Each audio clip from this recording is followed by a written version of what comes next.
Can you believe the first Harry Potter movie came out in 2001? Where's that time gone? And it's a movie and a franchise and just a world that it's enthralled people of all ages, from when they were themselves 11 reading it right the way through into their adulthood now. So it's no wonder that so many theories have come out off the back of these movies, and today I just wanted to talk through a few of them because some of them are absolutely wild. So the first one, which I was really surprised by because I never thought this, is that Hagrid was a Death Eater. I'm gonna let that one sink in for a second. Let me know what you guys think about all these theories, but this one I just couldn't understand where they came from. Now, some of the reasons behind this I'll go through now. There's such a massive list which has made people think, oh, he's a Death Eater, it's really worth looking into. So one of the things is that people find Hagrid's actions were suspicious and they think he could have been actually a double agent. So for instance, Hagrid getting to Harry first when he's a baby. Now, I rewatched the films recently because I was really curious about this, if I kind of picked this vibe up, and I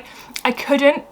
So what they're saying is it's suspicious that Hagrid was the first one to get to Harry after the incident with his parents.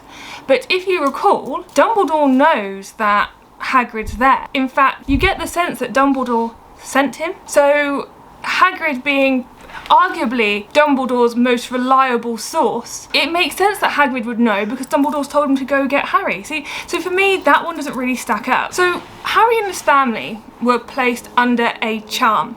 So if Voldemort happened to go to Godric's Hollow, looked in the window of his house, he would see it was empty.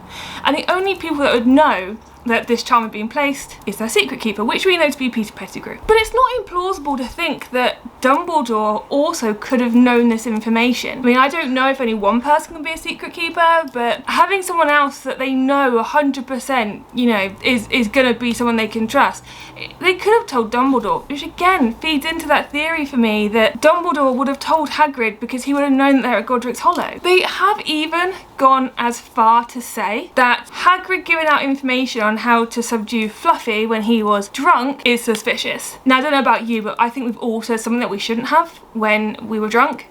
So I'm just gonna let that one slide. I think that one really is stretching.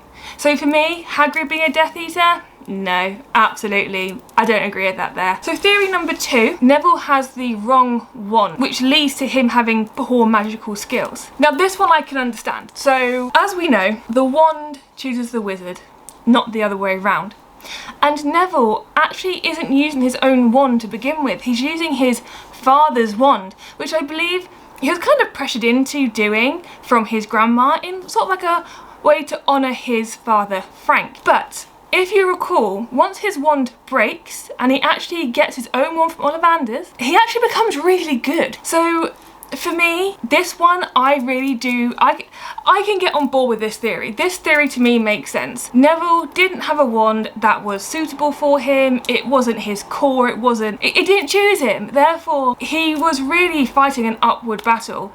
So yeah, for me, I do agree with this one. One that I found really interesting and I'd never thought of before is that Mrs. Norris is an animagus and she chooses to live in that form permanently. That gives a really interesting thought, because if you think about her, the way that she gets sent off to do things and then she'll come back and almost report to Filch, have a very intimate relationship, Squib to animagus. I could believe it, I could see that.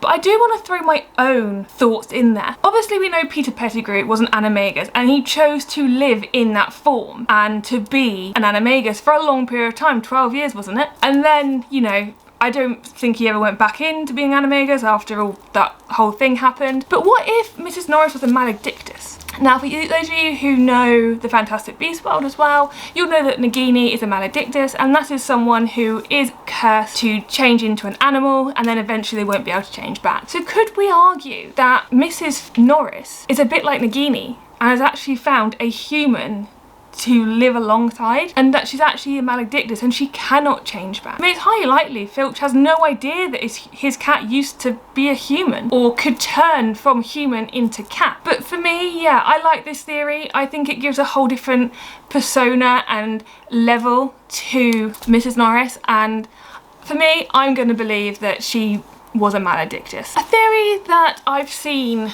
bandied about in different ways is that the tale of the three brothers repeats itself. If you're not sure about the tale of the three brothers, if you check out my Elder Wand video, I do go into a little bit of detail there. These are the similarities that people are drawing. So Voldemort is said to be like the oldest brother, so he boasts about the Elder Wand, and what ultimately gets him killed is his ego. The middle brother attempts to bring his loved one back using the Resurrection Stone. Now, this has been paralleled to Snape and Lily. The youngest brother uses the invisibility cloak to hide from death, then passes it down to his son and walks off with death as old friends. And again, this is now being paralleled to James and Harry. Who is Death, you ask? Dumbledore has been rumoured to be Death because he has helped Harry and their friends in the scene in King's Cross Station where he kind of gives them that advice. And then they're saying that Snape and Voldemort, their deaths, Dumbledore had a hand in. Now, some of this theory I like, some of it I don't quite see the parallel. So hear me out. Voldemort's rashness and misunderstanding of wand law,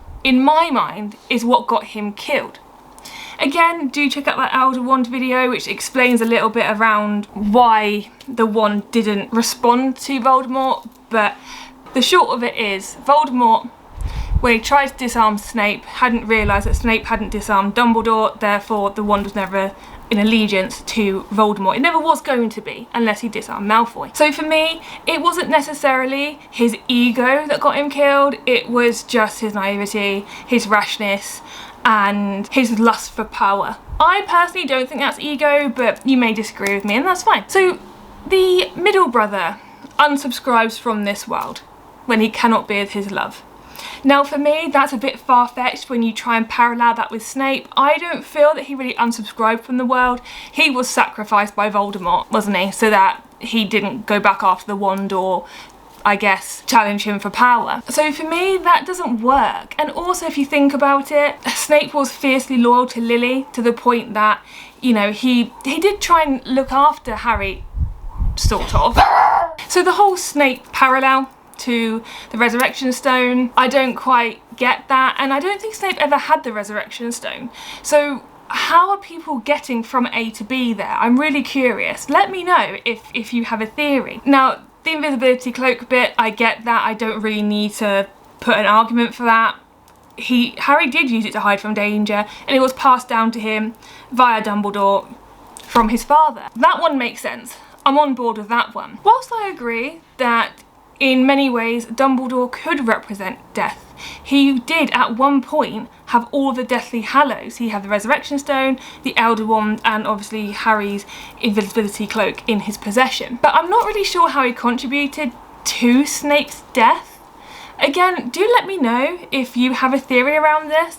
I get how he helped with Voldemort by telling Harry about the Horcruxes and helping to destroy a few. Really curious what you guys think though. Okay, so the next two are both about Neville, and they're really, really interesting. The first one is really sad, and it's that Neville's childhood trauma was obliterated. So although it is a really sad theory, it could actually explain an awful lot. So Frank and Alice Longbottom, Neville's parents, were tortured to insanity under the Cruciatus curse, resulting to them having to spend the rest of their lives in St. Mungo's hospital. If Neville had been there during the time of the torture, then he probably would have witnessed what was going on.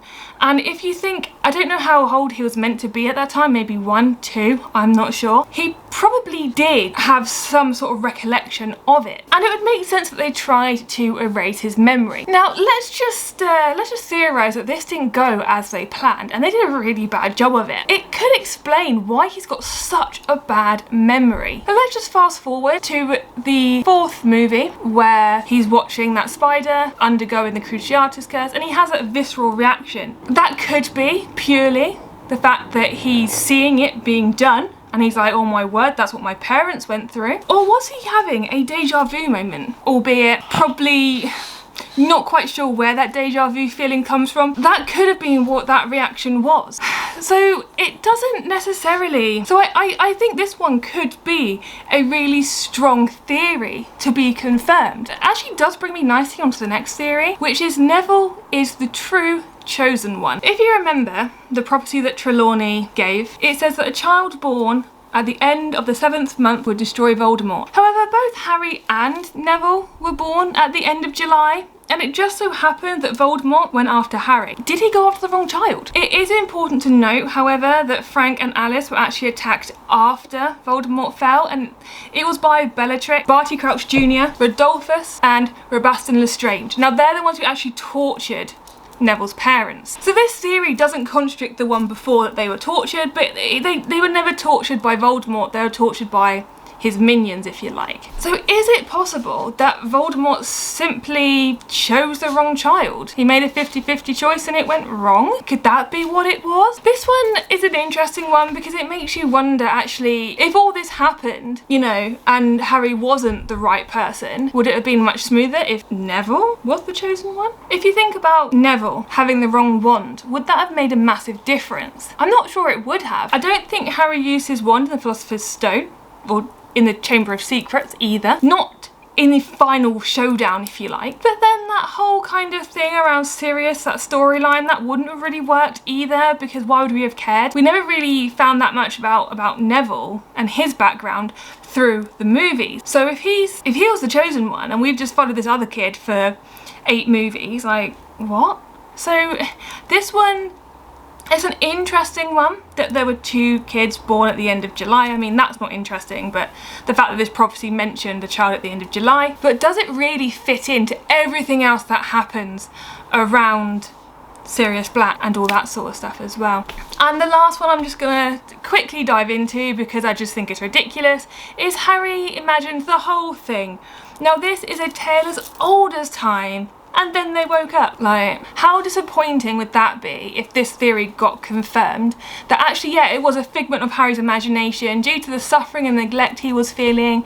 He made a world where he was the hero and everyone liked him and he had friends and he had a girlfriend and he had a wife and children, and he was imagining the life that he would have wanted to have. But would you put yourself in that much danger in a fantasy world? I appreciate you want to be the hero, but to nearly die every time, to be in that much danger, to be hunted and attacked, to lose people, I don't know if I would do that myself. So I'm gonna just say this one's just ridiculous. I don't agree. But guys, that was 7 theories that I found online which I thought were really interesting, some of which I agree with, some of which I don't. Let me know what you think and what is your favourite fan theory that you've heard.